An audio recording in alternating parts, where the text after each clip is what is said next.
Hey everyone, welcome to this episode of Enterprise Alchemy. It's a special one. I'm on the road. Doug's actually away, sunning himself, I think, in Turkey somewhere. So I'm joined today by Mr. Francis West. Yes. As I understand, Francis, you're a cybersecurity expert. I am. On a mission to protect 1 million businesses by 2026, right? At least. At least. Okay, Yes. cool. I think it's super topical, Mm. right? Because I think all of us have probably experienced spoofing emails, things like that, stuff that comes in. Should I click on it? Shouldn't I click on it? In terms of starting, because this was a cool thing he actually did with me just now, impersonating email addresses, and he's got this wicked duck here. Yes. Like, tell us. It's called my cyber duck. Your cyber duck. All right. Tell us about it, man. What's I tell you what, Anthony. First of all, let me just say thank you very much for having me on the podcast today, because I do so many of these sessions and talks, and as you just mentioned, my mission. I believe that every time I do a session like this, and hopefully people listen to it and they take some of the advice that we'll share. Yeah. There'll be a few more thousands of people will be better protected, or at least they will take action, because maybe I've scared them a bit. We've got a new tagline: "Scaring is caring." But you know my point. But yeah, so coming back to the whole duck idea, one of our new systems that we're looking at is about looking if we can impersonate a company's email addresses, Right. which is very serious. Yeah. So. And sadly, out of every 100 companies we test, and I'm talking about large companies, I'm talking about even big cybersecurity consultancy firms, Right. So we have a tool which I'll share with you, where you can actually put in your email address and it will give you a score out of 5. So let's say your score is anything below 4. Yeah. It means that you are missing key email security records. And that's called, just to be a bit technical, it's called the DMARC and also DKIM records. Right. There's more, but those are the main ones you need to do. And most people, like I said, 98% of people, it doesn't matter what type is it, do not have these either in place or not correctly configured. Right. So, of course, if that's the case, I can send you an email Right. as Donald Duck at your domain name to Yeah. yourself. And you've checked yourself and saw, wow. But that means that so can every hacker and scammer Yep. can then start impersonating anybody in your business. And that's really bad, because that's why we have so much invoice fraud, CO fraud. Just dealt with a case recently, if I may share, where a local estate agent, they were compromised. And of course, that compromise then went to the solicitor.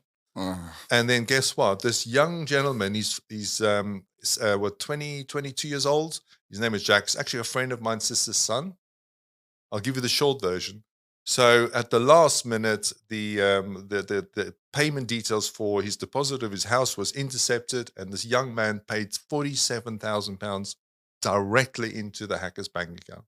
And 47 grand. 47,000. Wow. That's he saved all his life, all the money that he's ever earned, and that money is gone, because you know what happened? The solicitor turned around and says, "Well, look at the bottom of my emails. It says, do not accept any change of payments." And the bank says, "Well, tough, you press the pay now button." All because they didn't have the right email security records in place. So it's so simple now, but most people don't even know this stuff exists, because they're being advised by the IT department, and unfortunately the IT department are not the cybersecurity department. And that's why people get done. Yeah, right. So I think, guys, the first thing for me is we'll put a link in the description down below. If you're wondering about whether or not your email is impersonatable, and I'm just going to be honest here, I put obviously ours in and I got an email from Donald Duck, so go check it out. Now, excuse me. Just sort of following on from that, you mentioned about the IT departments. Yeah. Right, is not necessarily the cybersecurity departments, and this kind of goes all the way from, like you said, SMEs, mid-size, up to the largest enterprise, right?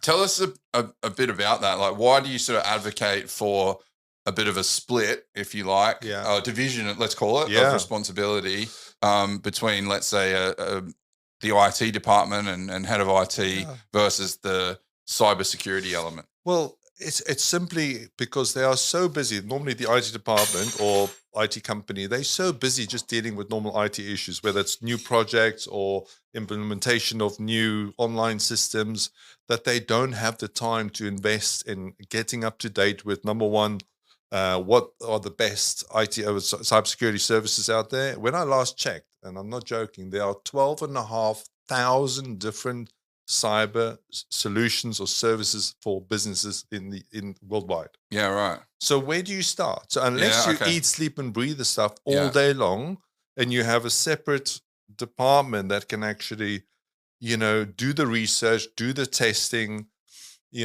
sit on several security panels just to be completely immersed in what needs and keeping up with the latest threats, you just fall behind. I mean, in the UK, every 14 seconds, a UK company suffers a successful cyber attack. That's what we know of. If I tell you that only 5 to 10% of cyber attacks are even being reported at the moment, so the number's large. Right, we're talking about billions and billions of pounds are lost every single year through cyber and fraud-related crime. It's now the biggest chunk of crime in the whole of the UK. Right. So obviously you're immersed in this, right? Yeah. So you're on, as I understand, you're on an advisory panel to the Home Office as well. The International Motor Industry, IMI, plus working with cybercrime units in the police.